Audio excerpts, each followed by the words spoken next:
All right. Last video I talked about. Last video I talked about what investment. Last video I talked about what passive. Last video I talked about what investment is. How. Last video I talked about. Last video I talked about what.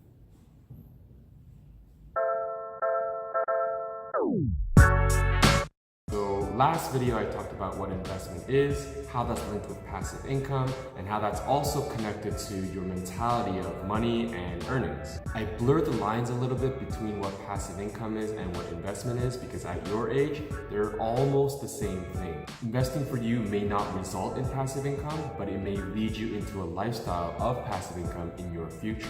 This video is going to discuss the more tangible ways you can achieve that without getting your parents involved. After all, you don't have a credit card, you don't have access to stocks, ETFs, or anything like that unless you have parents' permission. So, does that mean you can't start? Well, that depends on your poor man mentality, doesn't it?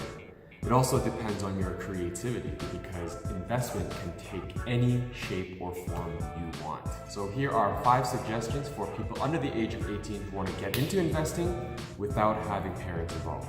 GICs. If you actually have money sitting in the bank right now and you're not going to touch it for 1, 2, or even 5 years, I highly recommend GICs at your age simply because you're not going to lose your principal. Banks usually have promotion on this, which aren't bad deals because you're just simply leaving your money there, no risk attached, and you're letting your money grow. Most recently, Tangerine stopped promoting a 5-year product that pays out 3.5% in interest every year. Obviously, they don't have that on the website anymore, but they did have this as an advertisement for about a year. So when these promotionals do pop up, you have a fair bit of time to capitalize on it. So for example, if you jumped in, put $1,000 down, every year you'd be getting $35. Now that doesn't seem like a lot of money, but it's free money, it's better than nothing, and it adds up. It's a start, and we can talk about compounding interest later, or you can pay attention to your grade 11 math teacher. Number 2, tax-free savings accounts or TFSAs. Now the highest interest rate I've seen for keeping money just sitting in a TFSA is 1.2% a year. That's not much, but again, it's free money. You may want to explore what TFSAs can do for you when you turn 18 because it is a very powerful tool.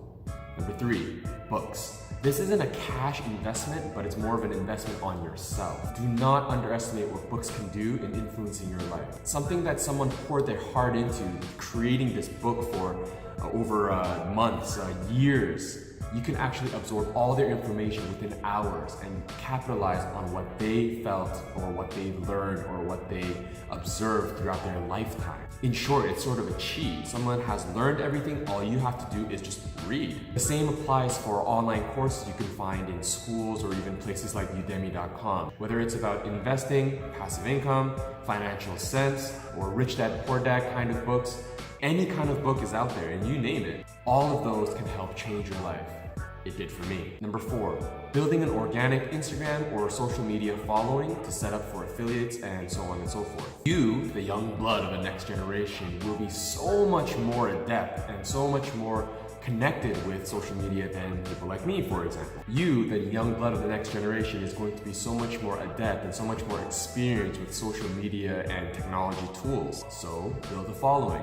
Just be careful of what you build a following for. For example, let's pretend you're the type to take obnoxious selfies, hitting them angles, putting them on Instagram, putting interesting captions, putting interesting things in your background, having really high quality photos, and you have, let's say, 1,000 followers. Amazing. Try to get that 1,000 into 10,000 without risking your integrity, if you know what I'm saying. You know the kind of pictures I'm talking about. You can use your Instagram platform to land contract deals or promote an item or a website or a funnel, etc. to 10,000 people instantly. The problem with this is 1, everyone else is doing it, and 2, your product has to be related to what you normally do on Instagram. For example, while you're getting all these followers for your selfies, all of a sudden you start promoting items about running shoes, which is totally unrelated to yourself and your face.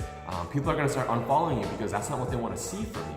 It might make more sense to advertise products like skincare or makeup or hair products or even clothing brands so that when they send you clothes for free, You wear them, you model it for your 10,000 followers, and instantly that brand has 10,000 people that have seen their clothing. Take my Instagram, Mr. Kim Comics, for example. I don't have too many followers, but my intention isn't to land deals. I just want people to enjoy the comics that I make about high school life.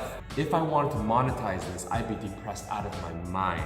But for the sake of example, let's pretend someone did contact me because they wanted to put a certain comic strip into their book, or in a newspaper, in a magazine, or even in a textbook that's related to math. Suddenly, that one comic I made for fun becomes a one-time payment, or maybe it'll give me a royalty option where every single textbook they sell, I get a few cents. That is me earning money with something I did before. That is me earning money without actively trading my time right now.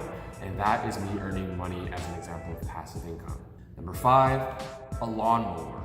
Now this is supposed to be figurative, but you could take it literally if you want. It's the basic of investing, putting money down now so that it can make you money a little bit later. For example, go around your residential neighborhoods and offer your grass cutting services for $5, $10, $20 a pop. Make connections, ask people to recommend you, target elderly audiences or people who have just too much on their hands. For example, parents with 3 kids. Don't be discouraged if they say no. Rather, you should expect them to say no. Why? Because you're a stranger. Why would you, or why would I, depend on a stranger for my lawn care? If they say no, just smile and thank them for their time, knowing that it went exactly as you thought it would. It's not about landing gigs and earning money. It's about finding opportunity and people who are willing to put their trust and risk their chance with you. If they say yes, they're giving you an opportunity, so show them what you're made of. Value their trust in you, who is a stranger, and reward them with the best grass cutting you've ever done in your life. This example of lawn mowing can be pitched into other things like advertising, paper routes, copywriting, setting up websites, cold calling for businesses, making a blog, videos, etc. Take a second to brainstorm what could be considered opportunity around you. Hope you liked the video. I don't teach business or accounting at school, so I don't know how much of this is actually covered, but I hope you got something fresh out of it. Okay, thumbs if you liked it, if you loved it, sub and share. Thanks for watching, and see you in the next video.